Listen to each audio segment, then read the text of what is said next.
People pleasing is your inability to tolerate that discomfort.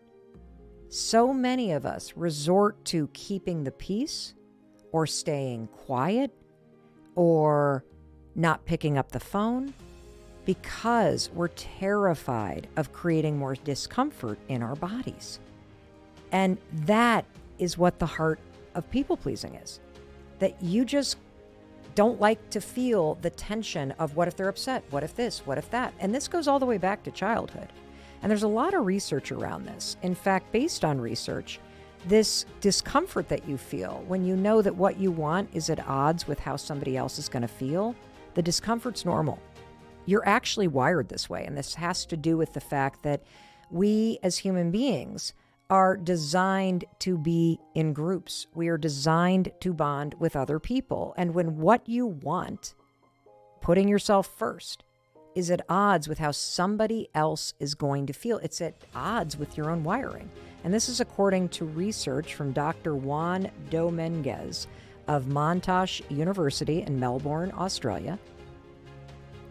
Dr. Dominguez says we avoid confrontation because of this uncomfortable sensation, and neurologically, it triggers you to try to just make the uncomfortable situation go away. Brain scans actually show that your prefrontal cortex, which mediates decision-making, and the anterior insula, which is involved in the experience of your emotions and body sensations, it shows way more activity than other regions in the brain. When you feel that wave of distress, that's cognitive dissonance. That's what's happening with you. That there are two beliefs that are at odds, and that uncomfortable feeling is what makes you cave. It's what turns you into a people pleaser. And that's why this is so hard. And ultimately, this is like a huge wake-up call, I hope. People pleasing is not about other people. It's about you and your inability to tolerate confrontation or discomfort in your own mind and body.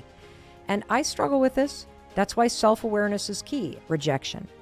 That when you start to change, what's going to happen is all that discomfort that you suppressed by keeping the peace or falling in line or saying what you think other people want to hear or just doing what everybody else wants to do. When you start putting yourself first, that discomfort that you were suppressing now appears in the world. Just give people space to be disappointed. Just give people space to feel what they need to feel. Because whenever you change and you start making decisions that either go against somebody's expectations. No, I'm not coming for Thanksgiving. We're going to stay home with the kids. My parents just did that to me. I wanted them to come up for the holidays. Really wanted them to spend Christmas with us this year. And when I invited them, they're like, thank you very much. We'd love to be with you. And no, we make it a rule not to travel during the holidays. Have you seen the airports? They're crazy. And then, of course, there were these huge storms and all kinds of cancellations, and they called right before Christmas. We're glad we didn't come. But I was disappointed. Doesn't change the fact that I love them. They're just putting themselves first. That's what that is. And because they're able to do that, that tension that they'd normally be managing in their body, now it comes between us because we're at odds. But that's okay. That's what life is about. And you got to be able to work it out. And I want to tell you one other thing. You can use a little empathy.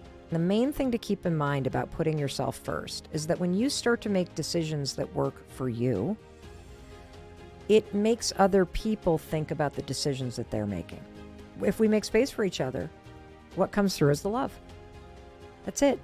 So give them room. Expect them to feel that way. And you now understand the science.